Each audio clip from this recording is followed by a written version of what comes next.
vai, o primeiro. Tem dias que a gente se sente como quem partiu ou morreu. A gente sonhou de repente, não foi muito que cresceu. A gente quer ter voz ativa, o nosso destino anda. Mas desde chegar a roda viva, carrega o destino pra lá.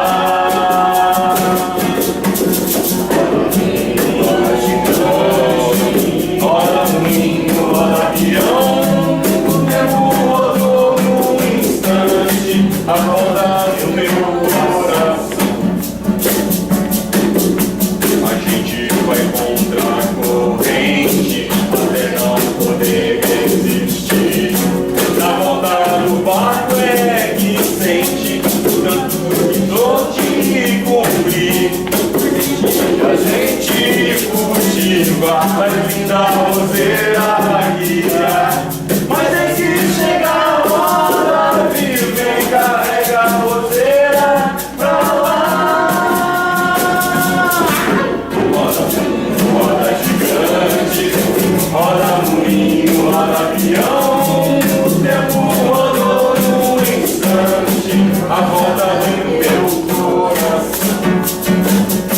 A rodada sai da mulata, não quer mais rodar, não senhor. Não posso fazer serenata, a roda de samba acabou. A gente toma a iniciativa, viola na rua cantar. Mas em que chega a roda viva, carrega a viola pra lá. Roda mundo, roda gigante, roda moinho, roda avião. O tempo rodou num instante, a volta do meu coração. O samba, viola, roseira, um dia a fogueira queimou. Foi tudo ilusão passageira, e a vida primeira levou.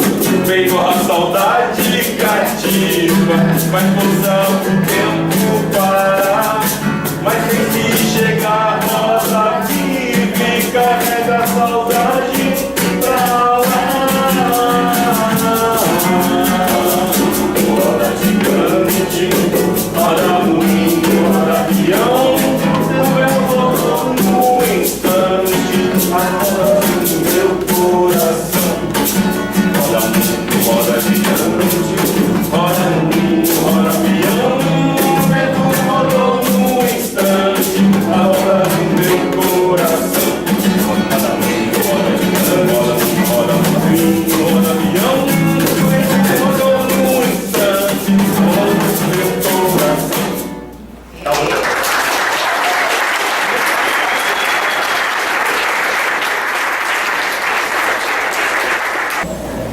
Pessoal, olá, boa noite a todos. Eu vou dar continuidade à apresentação e à exposição que a professora Edna já fez, falando um pouco sobre o apoio civil e empresarial a essa ditadura que nós tivemos de 64 até 85, e vou tocar também em alguns temas que foram já levantados pelo Gilberto inicialmente também. Eu gostaria de iniciar essa exposição perguntando para vocês, assim, para que vocês se recordem das recentes manifestações que nós tivemos aqui no Brasil, referente, principalmente no dia 15 de março, e muitas faixas que foram carregadas por alguns setores, né, desses manifestantes que carregaram mensagens reivindicando então que os militares novamente tomassem o poder. E nessa justificativa para que os militares tomassem o poder, eles pediam então porque diante de uma crise moral que nós estamos vivendo, então só uma intervenção militar seria seria aceitável para então resolver os nossos problemas.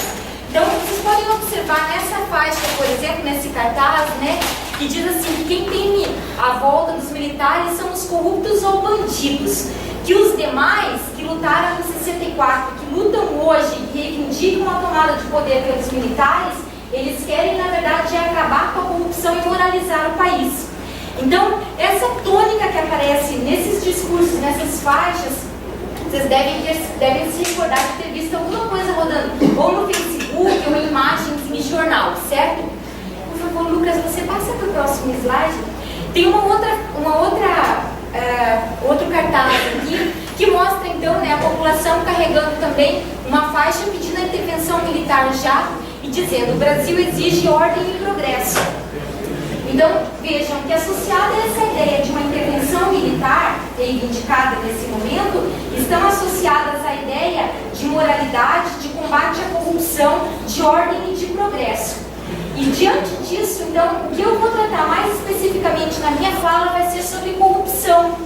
Porque vocês devem ouvir de forma muito recorrente pessoas, pais, tios, avós, conhecidos que falam: bom era durante a ditadura, pois não havia corrupção. Era um momento de muita moralidade, não havia problemas sociais. Bem, e será que é assim mesmo? Não, não é bem assim. E eu vou tratar de alguns casos de corrupção. Mas antes disso, eu vou argumentar, eu vou fazer a minha fala não apenas no que eu penso em relação à corrupção, mas com base fundamentalmente em duas obras. Uma delas chama Estranhas Catedrais, que é do Pedro Henrique Pedreira Campos, e a outra é como eles agiam durante a ditadura do Carlos Fico. Então, esses dois autores são apenas exemplo de autores que hoje fazem pesquisa no sentido de compreender o que ocorria durante a ditadura e que, na época, muitas vezes não aparecia na mídia, por conta da censura, né? E também porque não havia muito interesse de dar publicidade a problemas de corrupção, porque muitas vezes esses problemas de corrupção, eles também atingiam alguns setores das Forças Armadas. Então, se de um lado existia um grupo de militares que reivindicava uma moral e que criou instituições para fiscalizar e investigar os casos de corrupção, eu já vou tratar delas mais adiante, mas, por outro lado, existiam setores das Forças Armadas que estavam, digamos, com os dois pés na corrupção, em mãos e tudo mais, e isso, hoje, né, tem mais visibilidade nos estudos historiográficos, diante, então, de alguns arquivos que possibilitam hoje a gente estudar mais esses processos.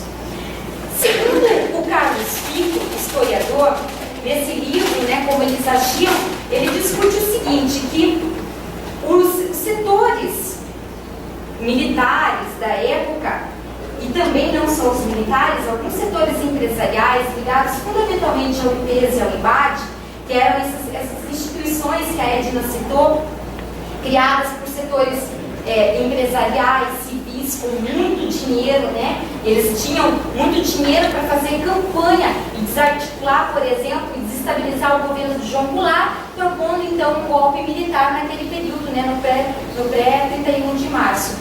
Então, esses setores, eles estavam muito articulados com alguns setores das Forças Armadas, naquele momento, que tinham essa intenção de fazer essa desestabilização do governo. E levantavam como bandeiras fundamentalmente duas: o combate à corrupção, já no pré-golpe, e também, além do combate à corrupção, claro, combater o mal comunista. Essas duas questões, elas hoje aparecem também nas reivindicações populares, de alguma forma, né, nessas faixas que estão aí presentes. Então, esses órgãos, naquela época que foram criados em 61 e 63, o IPES em 63 e 61 e IBAD, eles se fundaram aí nesse início da ditadura. No entanto, essas ideias, elas permanecem na sociedade. E segundo o Carlos Fico, essas pessoas que portam essas ideias, elas acreditam que os civis são incapazes de gerir a coisa pública. Então, esse discurso, ele está muito centrado nessa ideia de que civis não dão conta de gerir a coisa pública sem atos de corrupção. Bom, durante a ditadura, o intuito, então, de acabar com a corrupção e moralizar, setores mais ligados ao que os próprios militares chamam de linha dura, eles criaram uma Comissão Geral de Investigação, chamada CGI. Isso ocorreu em 1968 e foi até 1978. Com o final então, do governo Geisel, acabou então essa Comissão Geral de Investigação, que era ligada ao Ministério da Justiça e que tinha em suas bases então representantes da Marinha e do Exército, que segundo os criadores dessa comissão foram pensados entre os funcionários mais idôneos para exercer então aquela profissão. Qual era o objetivo então dessa comissão?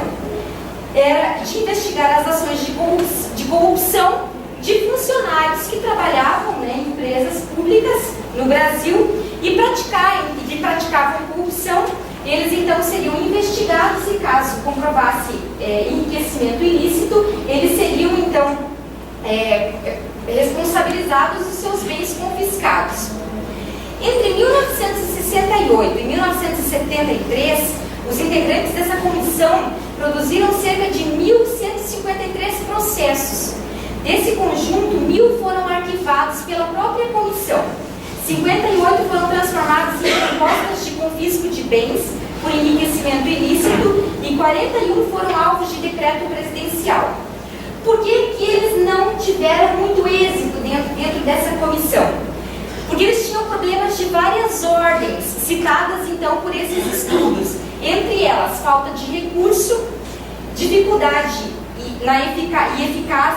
falta de eficácia na investigação, dificuldade de ter acesso a informações de corrupção, porque os próprios órgãos públicos, eles se recusavam a repassar informações, porque viam que aquela comissão, ela agia de forma muito intransigente e, fundamentalmente, e aí é bom pensar nisso, quando a gente pensa na nossa história do tempo presente, porque muitas vezes os casos de corrupção citavam pessoas ligadas às Forças Armadas.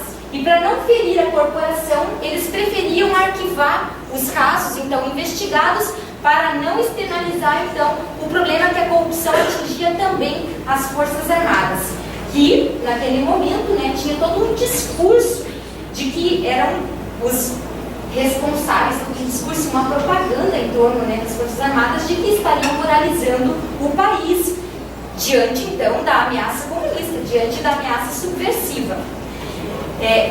Entre os exemplos de corrupção que eu vou citar, eu vou de novo entrar no que a Edna já expôs, do caso das empreiteiras, Elas são, talvez, os casos mais explícitos de corrupção no Brasil, e elas começam, elas não acontecem por acaso, Os empreiteiros no Brasil, eles, principalmente durante a ditadura, as grandes empresas, como por exemplo Camargo Correia, Odebrecht, CR Almeida, Almeida Júnior, eles vão se alçar a grandes empreiteiras. Eles não fazem isso por acaso. Qual é a grande questão? Essas empresas, mais do que eficácia e bons preços apresentados para os órgãos públicos, eles têm grandes lobistas. E essa situação dos lobbies, dessas empresas com os governos, isso está hoje muito presente na mídia por conta dessas questões de corrupção recente da história do Brasil. Mas não é aqui que começa essa corrupção. Durante a ditadura, eles agiam também já com lobbies junto aos governos estaduais e ao governo federal, e muitas vezes, inclusive, conseguindo fazer com que obras públicas muito grandes, então não são empreiteiras que fazem pequenas obras, São as empresas que fazem aquelas grandes obras, fundamentalmente ligadas à energia. Então, barragens e também as rodovias, a malha viária no Brasil. Então, exemplo da Transamazônica, em que houve grande corrupção, a construção da ponte Rio-Niterói, entre outros, mas também em barragens, como por exemplo de Tucuruí, entre outras. E a questão da corrupção, ela se dava da seguinte forma, de várias formas, mas entre elas, as empresas inclusive conseguiam garantir que através do lobby o governo não abrisse para licitação determinada obra. Ou quando abria para licitação, por conta de denúncias, inclusive da oposição naquele momento, eles colocavam cláusulas no proposta de concorrência, de licitação, que só determinadas empresas poderiam ganhar. Por exemplo, ter construído já uma barragem a tantos quilômetros de distância da usina que vai ser construída. Coisas como essas são citadas, então, como exemplo de direcionamento dessas licitações. Bom, isso é apenas uma pontinha, né? Então isso vai aumentando até que os empreiteiros começam, os pequenos empreiteiros começam a denunciar.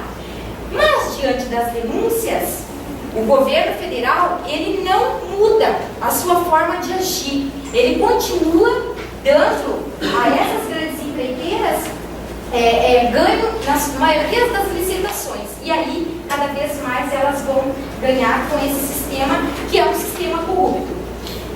Outras formas de corrupção também aconteciam. Eu vou citar um exemplo, eu não vou me estender mais, é o último exemplo, tá? São muitos os exemplos, mas como a fala tem que ser curta, eu só quero citar uma figura política de muita expressão, infelizmente, no cenário político nacional, que é o Delfim Neto, que foi um dos homens fortes, civis, ele não era militar, dentro da ditadura.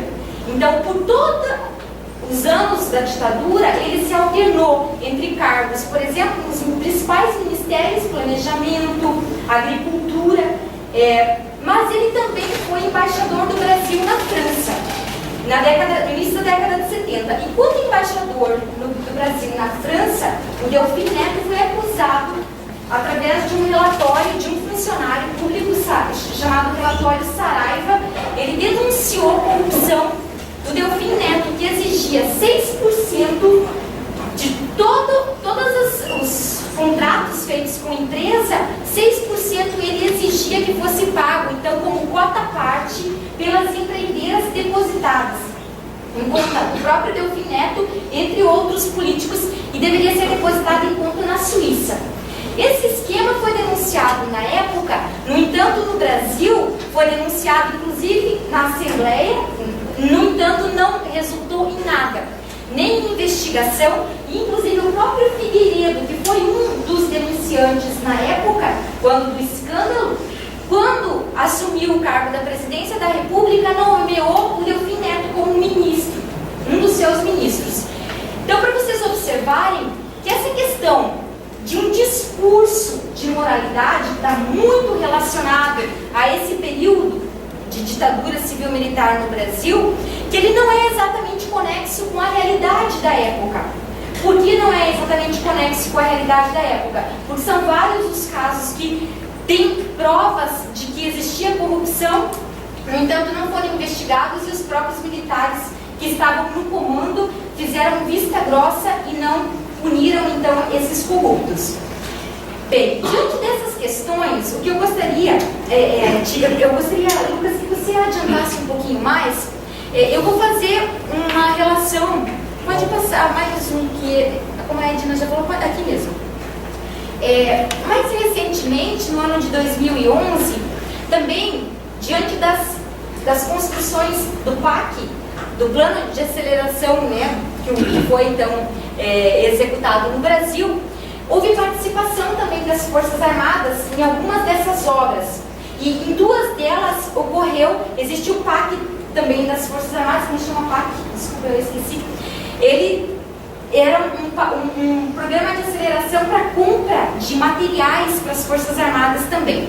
Nos dois casos, na participação das Forças Armadas no desenvolvimento das obras de rodovia, por exemplo, da 101 e da 163, que liga aqui, né, o estado do Mato Grosso ao Rio Grande do Sul, houve casos de corrupção envolvendo as Forças Armadas, tanto no desvio de materiais, quanto também de cobrança de propina para assinar os contratos e execução das obras. Você passa, por favor, na próxima, isso envolvendo o DENIT, né? Cerca de 11 milhões de corrupção. E aqui a outra situação, então, o Exército apura denúncia de corrupção envolvendo oficiais. Os militares estariam, então, exigindo suborno de empresários que venceram licitações para fornecer equipamentos à Força Terrestre. Esse que é o PAC para as Forças Armadas de aceleração, em que também existe denúncia e investigação, então, sobre corrupção nas Forças Armadas. Bem, para encerrar agora, eu gostaria só de de fazer a seguinte questão. Esses exemplos reforçam o argumento de que a nossa ditadura ela foi civil-militar e que frações de classes aumentaram seu poder econômico, lucraram muito com o dinheiro público durante a ditadura, razão pela qual defenderam e defendem a ditadura. Essas frações de classe, é importante dizer, esses casos de corrupção, segundo alguns estudiosos, como por exemplo o Pedro, desse livro Estranhas Catedrais, ele faz a seguinte argumentação, que isso não é uma exceção do nosso sistema capitalista, que essas formas de corrupção encontradas por essas pessoas, como por exemplo esses empresários, esses industriários que agem nesse sistema de corrupção, eles só mostram um aprofundamento do sistema de capital, em que algumas empresas ganham ainda mais, ou seja, lucram ainda mais com as políticas do Estado brasileiro. Então, e aí repassam, claro, para alguns setores políticos também parte do que lucram. Mas não lucram apenas os políticos. Porém, no Brasil nós temos, segundo apontam aí os autores, um problema também, que nos casos em que são citados corrupções, normalmente só quem aparece é o político corrupto e raramente o corruptor, que seriam as empresas que estão corrompendo e que ganham, que normalmente são grupos que estão exatamente por trás desses poderes, sejam na ditadura, sejam nas nossas democracias. Então isso é uma questão para a nossa reflexão, o que está acontecendo hoje no Brasil, Eu acho que é importante a gente pensar relacionada a essa participação desses grupos. Por que eles querem a volta da ditadura? Eles querem para moralizar? Eles querem porque realmente vamos acabar com a corrupção? Ou será que eles querem a volta da ditadura porque existem interesses de alguns setores em lucrar também com a volta da ditadura?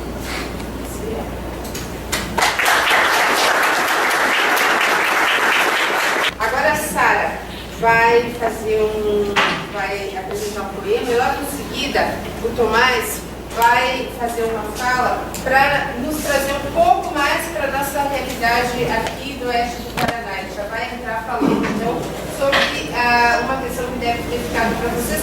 Será que houve ditadura aqui no oeste do Paraná e como é que isso aconteceu? Então primeiro a gente vai conversar. É mais um texto, um poema. Então Se os Tubarões Fossem Homens, do Bertolt Brecht. Se os tubarões fossem homens, eles fariam construir resistentes caixas no mar para os peixes pequenos com todos os tipos de alimentos dentro, tanto vegetais quanto animais. Eles cuidariam para que as caixas tivessem água sempre renovada e adotariam todas as providências sanitárias cabíveis. Se, por exemplo, um peixinho ferisse a barbatana, imediatamente ele faria uma matadura a fim que não morresse antes do tempo. Para que os peixinhos não ficassem tristonhos, eles dariam cair lá uma festa aquática, pois os peixes alegres têm gosto melhor dos tristonhos. Naturalmente, também haveria escolas nas grandes caixas. Nessas aulas, os peixinhos aprenderiam como nadar para a goela dos tubarões. Eles aprenderiam, por exemplo, a usar a geografia, a fim de encontrar os grandes tubarões, deitados preguiçosamente por aí. A aula principal seria naturalmente a formação moral dos peixinhos. Eles seriam ensinados que o ato mais grandioso e mais belo é o sacrifício alegre de um peixinho, e que todos eles deveriam acreditar nos tubarões, sobretudo quando esses dizem que velam pelo belo futuro dos peixinhos. Se inculcaria nos peixinhos que esse futuro só estaria garantido se aprendessem a obediência. Antes de tudo, os peixinhos deveriam guardar-se antes de qualquer inclinação baixa, materialista, egoísta e marxista, e denunciaria imediatamente aos tubarões se qualquer deles manifestasse essas inclinações. Se os tubarões fossem homens, eles naturalmente fariam guerra entre si, a fim de conquistar caixas de peixes e peixinhos estrangeiros. As guerras seriam conduzidas pelos seus próprios peixinhos. Eles ensinariam os peixinhos que entre eles e os peixinhos de outros tubarões existem gigantescas diferenças. Eles anunciariam que os peixinhos são reconhecidamente mudos e calam nas mais diferentes línguas, sendo assim impossível que entendam um ao outro. Cada peixinho que na guerra matasse alguns peixinhos inimigos da outra língua silenciosos seria condecorado com uma pequena ordem das algas e receberia o título de herói.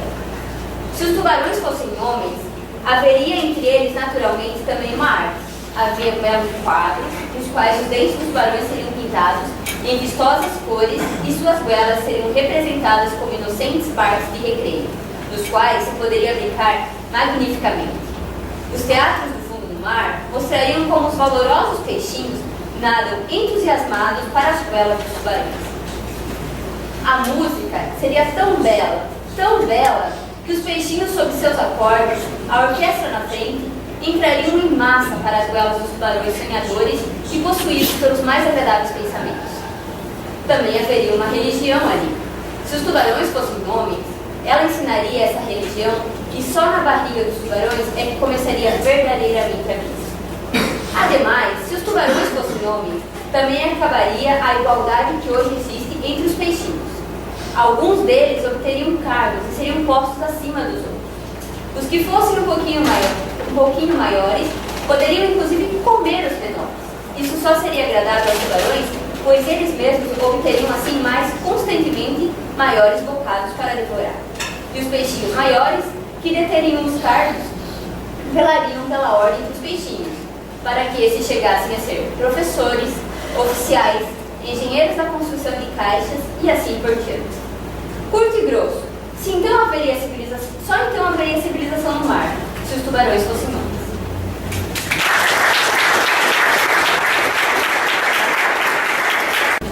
Bom, boa noite a todos e todas, aos calouros e calouras da história. Primeiramente, sejam muito bem-vindos a essa instituição.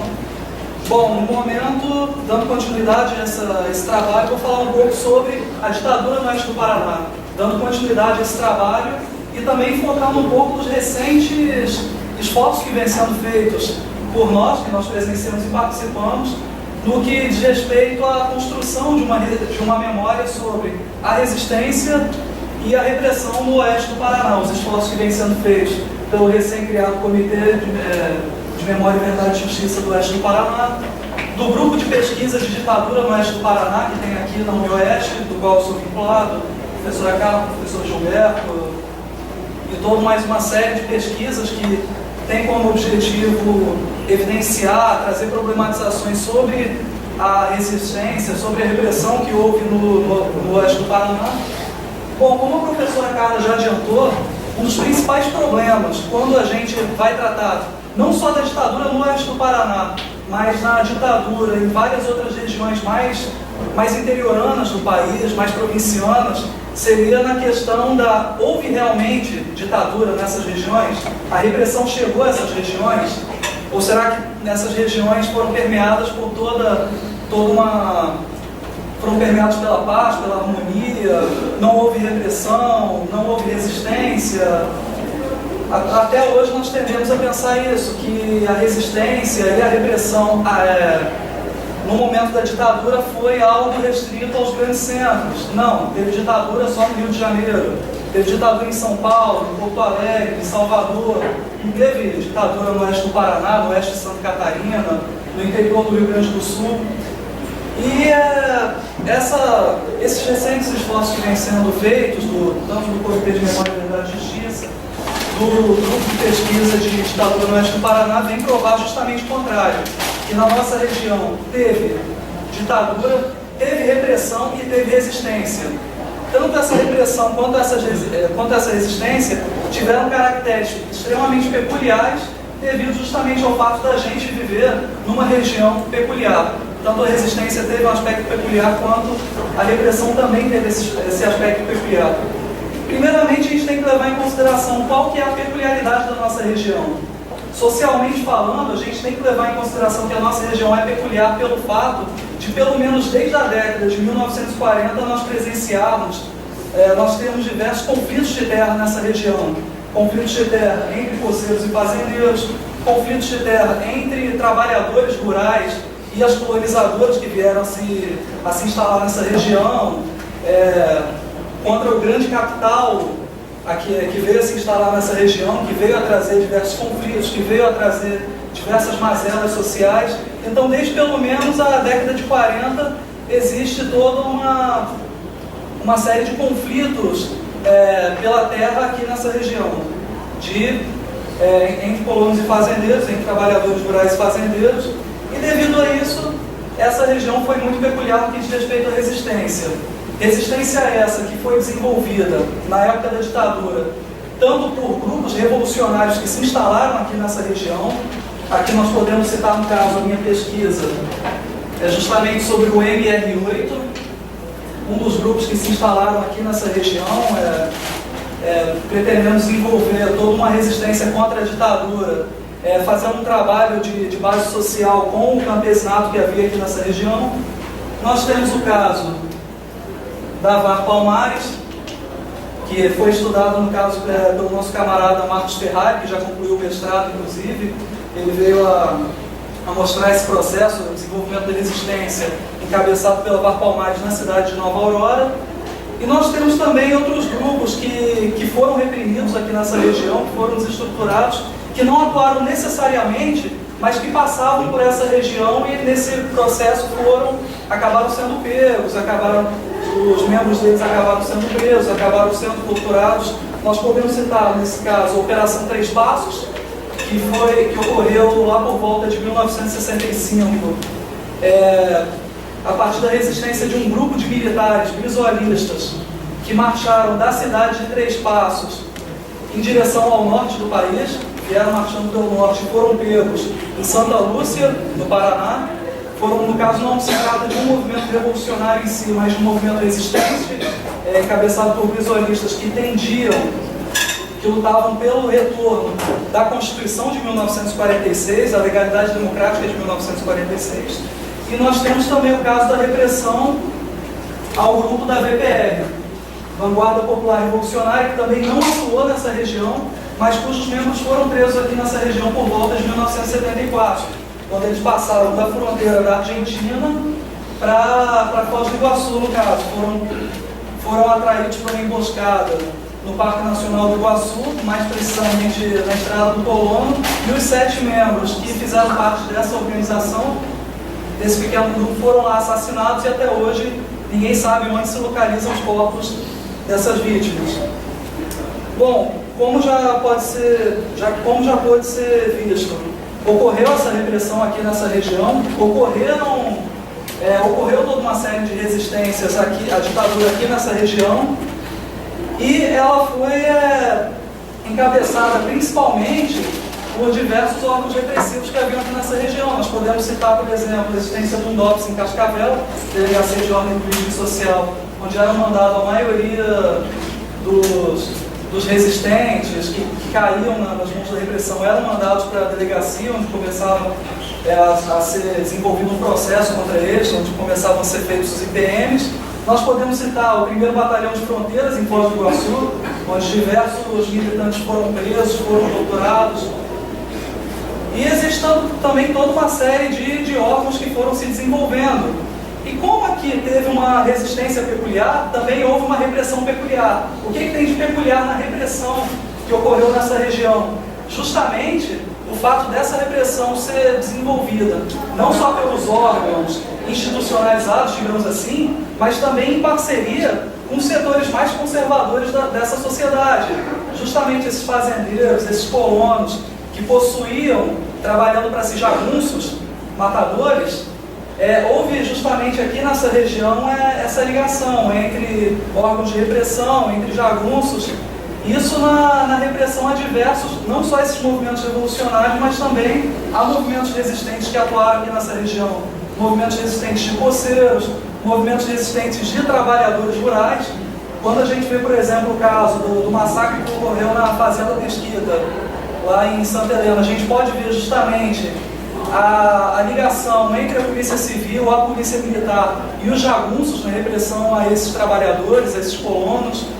Também na queda do MR8 aqui nessa região, nós podemos ver essa ligação, essa atuação conjunta dos órgãos repressivos, dos policiais do DOPS, com uma série de jagunços que atuavam aqui na região, que trabalhavam para esses colonizadores. Ou seja, a gente deve levar em consideração, quando a gente trabalha com ditadura no oeste do Paraná, que houve repressão, houve resistência e elas foram justamente peculiares nesse sentido. Foram peculiares justamente na atuação conjunta entre a polícia, os órgãos de repressão e os setores mais conservadores, mais reacionários que existiam aqui nessa região, que atuavam aqui nessa região.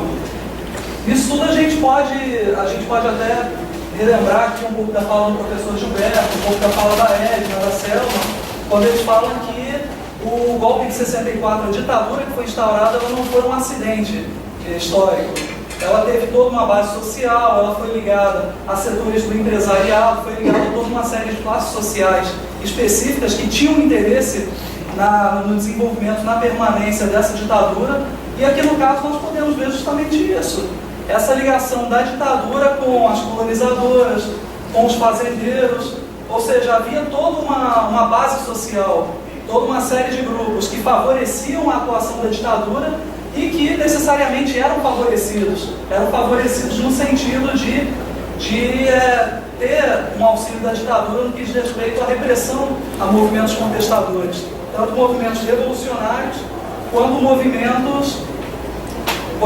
movimentos de resistência, movimentos contestadores, enfim. Bom, nesse sentido, só para finalizar a minha fala, dá para perceber que houve resistência e repressão aqui nessa região, e o que é interessante de trabalhar com a ditadura aqui nessa região é que justamente para além dos fatos que ocorreram, para além da repressão, a gente pode também ter a consciência, a gente pode visualizar em bases concretas a base social, os grupos sociais que fundamentavam a ditadura, justamente os grupos sociais que, por serem justamente grupos sociais reacionários, grupos sociais conservadores, eles lutaram, eles corroboraram essa ditadura justamente pelo fato deles se nutrirem dessa ditadura, deles necessitarem do auxílio dessa ditadura para manter o status quo aqui nessa região. Basicamente isso.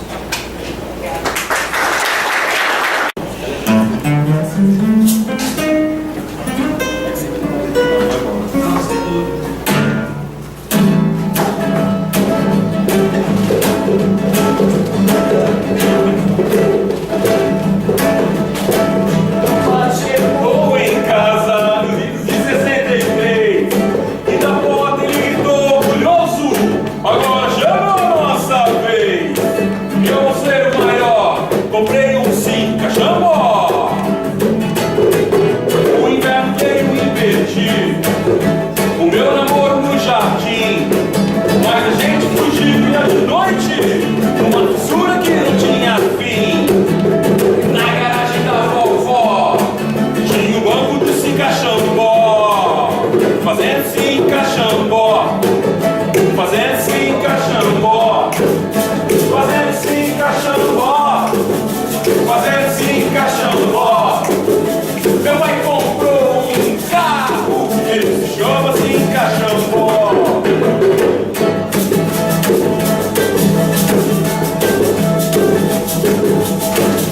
E no caminho da escola acontece, né?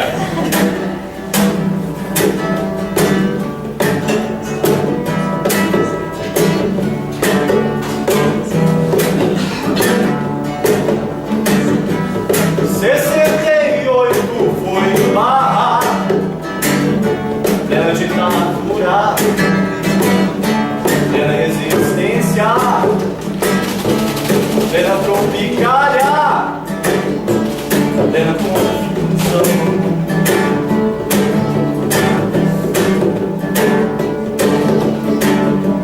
Foi um rebuliço lá em casa, manifestos passeatas, festivais de saias, meu irmão lutando alarmas, meu irmão e a revolução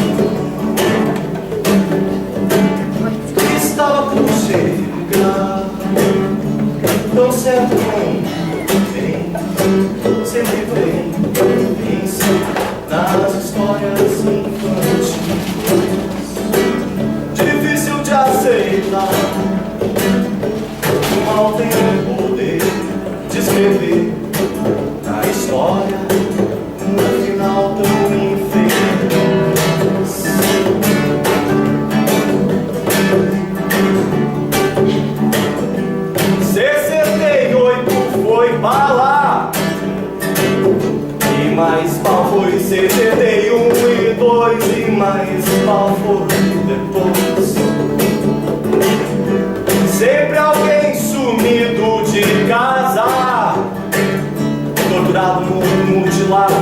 estado aberto.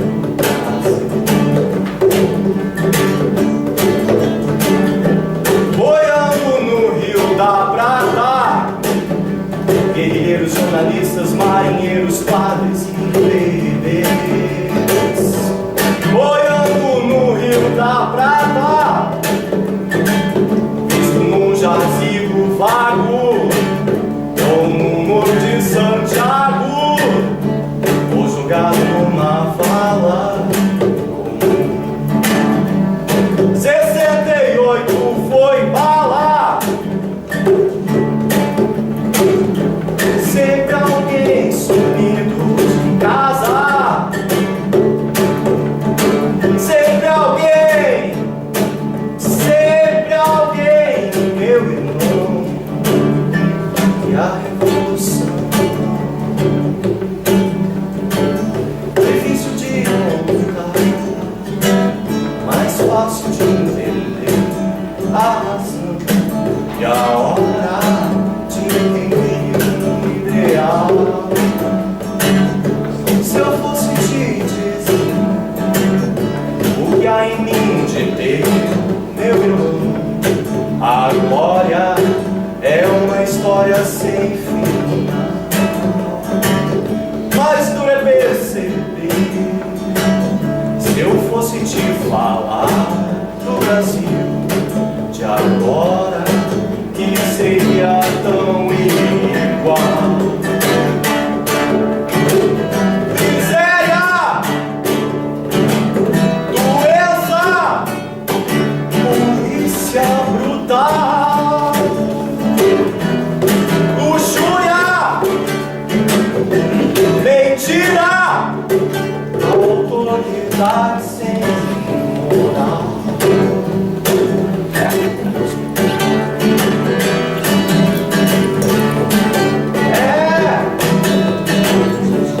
Viu, 68 foi barra.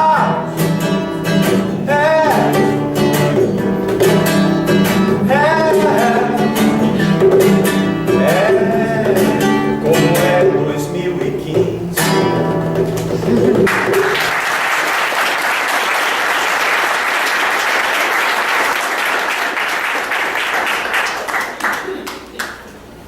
Meu irmão é o Luiz Eurico Teixeira de Lisboa. Irmão de Lisboa, que é um pastor, cantor, que vive em Porto Alegre.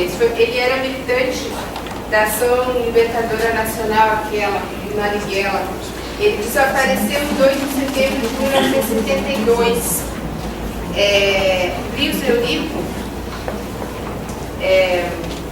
foi o primeiro desaparecido político a ter sido encontrado durante o processo de busca, quando ele foi encontrado na Vala de Perus. E a partir daí, a mulher dele, Susana Lisboa, que sobreviveu, que também foi uma militante, que é uma militante dos direitos humanos, uma das maiores militantes dos direitos humanos que existe no Brasil, ela seguiu a luta dos desaparecidos. A Susana Lisboa segue até hoje acompanhando essa luta e a luta dos familiares dos desaparecidos. Eu já aproveito esse gancho da fala do Alexandre, porque é isso que eu vou falar.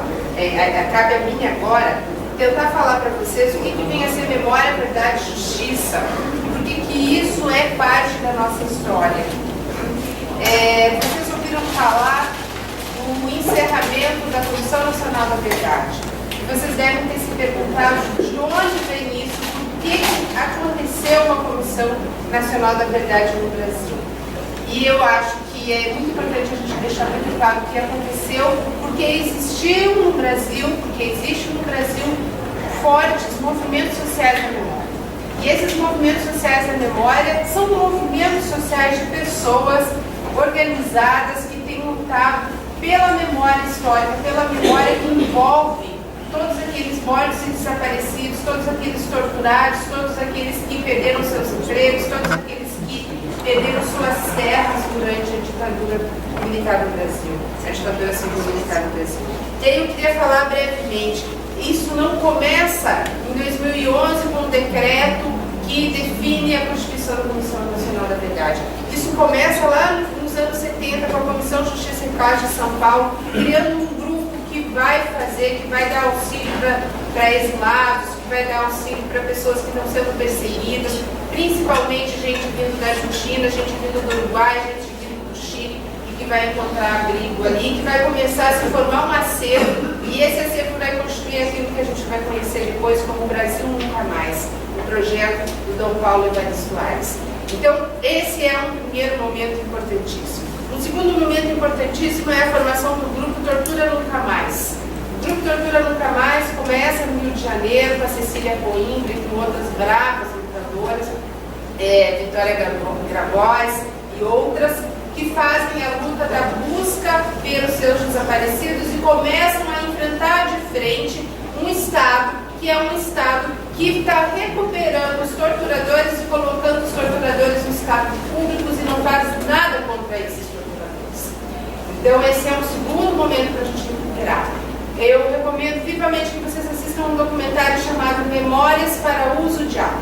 Nesse documentário, um breve documentário, conta a história do grupo Tortura Nunca Mais, e vocês vão conseguir ver como é que as políticas públicas pela memória no Brasil conseguem fazer com que a família do desaparecido seja responsável por conseguir provar que ele foi morto. E, entretanto, quem é que guarda a documentação é o Estado, que esconde essa documentação. Mas cabe à família do morto, a partir da lei dos desaparecidos, a lei 9.140 de 1995, provar que ele realmente foi morto sob responsabilidade do Estado. Então, é esse histórico que é fundamental para a gente conseguir chegar a entender a Comissão Nacional da Verdade. A pressão da Comissão dos familiares dos mortos e desaparecidos, isso levou a uma pressão internacional sobre o Brasil. De onde vem essa pressão? De grupos de familiares, a família Gomes Mendes, que são familiares dos envolvidos na guerrilha do Araguaia, que perceberam que não tinham condições legais no Brasil para conseguir processar os torturadores e começam a entrar na justiça comum e na justiça internacional para conseguir a punição desses torturadores. Isso levou a que o Brasil tenha sido punido e tenha, na punição do Brasil, a obrigação de que ele criasse uma Comissão Nacional da Verdade, apurasse esses fatos e fizesse justiça. Então, esses grupos, como os grupos da Comissão Especial dos Mortos e Desaparecidos, do qual a Suzana Lisboa fez parte durante muito tempo, a Suzana Lisboa, eles começaram, então, a fazer essa pressão. A Suzana Lisboa, ela, junto com os familiares, eles fizeram um trabalho que é o que permite hoje a gente dizer que Luiz Eligo, o que aconteceu com Luiz Eligo. Esse livro é o fruto do trabalho dessa comissão. Eu vou passar para vocês olharem. Aqui estão os mortos e desaparecidos que foram encontrados antes da Comissão Nacional da Verdade. A Comissão Nacional da Verdade, durante a existência da Comissão Nacional da Verdade, foi encontrado um morto.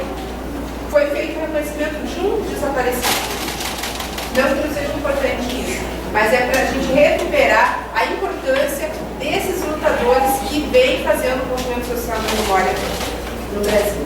A Suzana Lisboa diz assim, o que acontece no Brasil, o que aconteceu até hoje? A privatização da memória. Quando a gente vê esse caso, que é o familiar que tem que provar que tem um morto, mesmo que as Forças Armadas continuam impedindo o acesso a essa documentação, e até hoje elas seguem impedindo o acesso a essa documentação, o que vem a ser isso? É o Estado dizendo que a memória é um problema pessoal, é um problema individual, não é um problema coletivo, portanto não é um problema histórico. Né? Então eu acho que é muito importante a gente colocar isso. E esse grupo, então, dos familiares sempre disse, queremos e apoiamos uma Comissão Nacional da Verdade, só que é assim, Comissão Nacional da Verdade e da Justiça, para que a justiça seja feita. Entretanto, o que passou no Brasil não foi isso, o que passou foi uma Comissão Nacional da Verdade. E aí eu vou falar brevemente para vocês quais foram as conclusões da Comissão da Verdade. Quais foram as conclusões fez a Comissão Nacional da Verdade? A Comissão Nacional da Verdade conseguiu apurar o seguinte: 400, vocês podem entrar lá no site da Comissão Nacional da Verdade, está todo o relatório lá, só essa parte dos mortos e desaparecidos são 1.996 páginas, tá? E conseguiu apurar que 434 mortos. E nesse volume que fala dos mortos, só fala dos 434 mortos, que são os mortos que de alguma forma foram reconhecidos como militantes de algum movimento de contestação e de resistência à ditadura. Alguns eram camponeses ligados às ligas camponesas ou outros movimentos vinculados ao campo, mas são apenas militantes. Onde é que estão os 1.196 camponeses mortos e desaparecidos, conforme foi apurado pela Comissão Nacional da Verdade Camponesa? Comissão da qual constam inclusive relatos sobre o Paraná. Onde é que estão? Eles estão separados no relatório à parte, que é o relatório da Comissão Camponesa. Os estudiosos da questão indígena estimam 8.300 mortos, no mínimo, indígenas.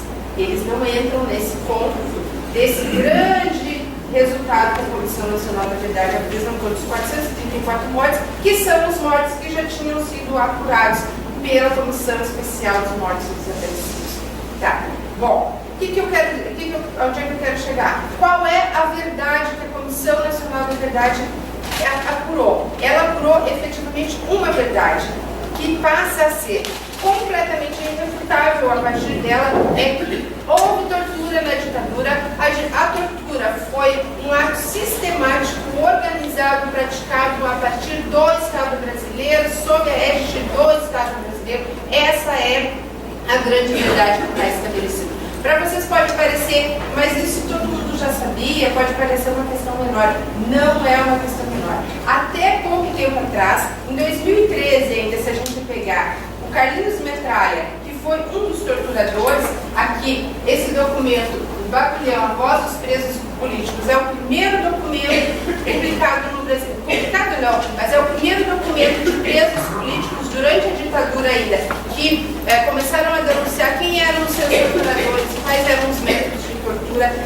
Cita a figura do Carlinhos Metralha, que ainda em 2013 disse que não existe tortura no Brasil. Eu tinha trazido para mostrar para vocês uma fala asquerosa um diálogo entre o presidente Geisel e o presidente Figueiredo. Vou ler só um pedacinho para vocês. Isso aqui está narrado num livro organizado pelo Alexandre Garcia, que vocês conhecem. Alexandre Garcia, que foi assessor de imprensa do Figueiredo. Ou seja, a imprensa e a ditadura é uma outra coisa muito importante, né? Então ele está dizendo assim, sabe de uma coisa, comentou o Figueiredo?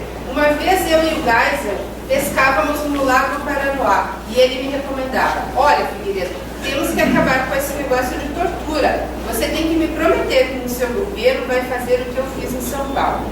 Nisso, continuou o Figueiredo, um lambarizinho mordeu a minha isca e eu fisguei ele. Agarrei ele assim, dei 2 tapas na cara dele e disse: vamos, conta onde estão os peixes maiores. Isso é um diálogo, né, envolvendo então os 2 presidentes brincando, zoando e rindo da nossa cara, fazendo alusão à tortura. Ou seja, a tortura não era aceita até agora. Então, a partir da Comissão Nacional da Verdade, ela passa a ser aceita, né? Ela vai ser caracterizada como um crime contra a humanidade. Os movimentos sociais chamam isso de crime de lesa humanidade. Vai mostrar a resistência dos quadros de violações, quer dizer, aquela coisa que a gente diz, os crimes que foram na ditadura e que continuam, a morte de jovens negros na periferia, os mesmos métodos que são os que eram usados na ditadura e a sua persistência. Então, essa é a verdade que a Comissão da Verdade estabelece. É essa. Não tem justiça aí. A justiça é um passo que só vai acontecer se nós fizermos isso acontecer.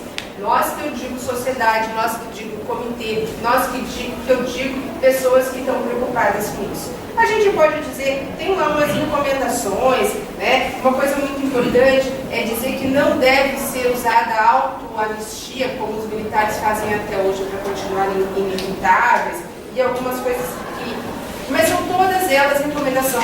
Se eu disser para vocês, está lá como recomendação proibir a comemoração do dia 31 de março, hoje a gente viu lá o Clube Militar lançando um manifesto comemorando o 31 de março. Reformular o currículo e cursos de formação militar, democratizar, entre aspas, eu estou simplificando aqui, o sistema carcerário, né? São coisas importantes. Retirar os nomes dos militantes das informações de segurança que continuam lá até hoje, né? Combater a tortura. Então tudo isso é coisa importante, mas que é insuficiente. Mudar o atestado de óbito, né, das pessoas a causa morte. E algumas coisas que avançam sobre os dias atuais também, como, por exemplo, impedir que o registro de auto de resistência à prisão como causa mortes também de jovens hoje. Né? Mas, enfim, a comissão acabou indo além do que era o limite da ditadura e acabou não se aprofundando efetivamente em fazer recomendações e conclusões mais taxativas com relação ao que se deve fazer daqui para frente. Mas eu reitero a importância desse momento histórico, que é o Brasil ter criado a Comissão Nacional da Verdade, de ter apurado esses fatos, de ter se colocado nesse problema de ter gerado audiências públicas. A gente teve audiência pública em Foz do Iguaçu, a gente teve audiência pública da Comissão Estadual da Verdade aqui em Cascavel, e isso aconteceu no Brasil inteiro. Então esse é um momento fundamental para nós, estudantes de história, professores de história, porque as pessoas querem discutir isso. Quem diz que apoia a ditadura, quem diz...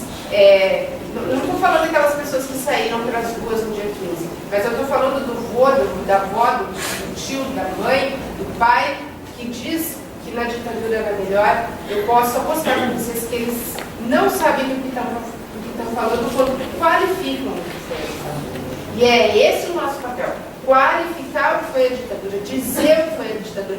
Bom, no meu passado era melhor, a ditadura era melhor. Se eu pensar que na ditadura eu nasci em 1972, a minha infância era melhor do que hoje. Portanto, então a ditadura era melhor, né? A gente precisa desconstruir com as pessoas essas ideias, porque certamente elas não sabiam que tinha gente sendo torturada lá em Nova Aurora, elas não sabiam que tinha gente sendo presa, né, aqui em Medianeira, que tinha 6 pessoas sendo assassinadas lá no Parque Nacional. Não adianta a gente só dizer que eram os comunistas, né, porque a gente precisa saber desconstruir esse discurso e entender. Eu acho que essas músicas, depois também, né, o material que os colegas vão passar aqui, e a fala que o Lucas vai fazer exatamente agora, na sequência de mim, mostra que é muito mais sensível a questão, é muito mais complicada a questão de por que a ditadura diz que eram simplesmente contestadores e comunistas, como disse Bertolt Brecht na fala da Sara, né?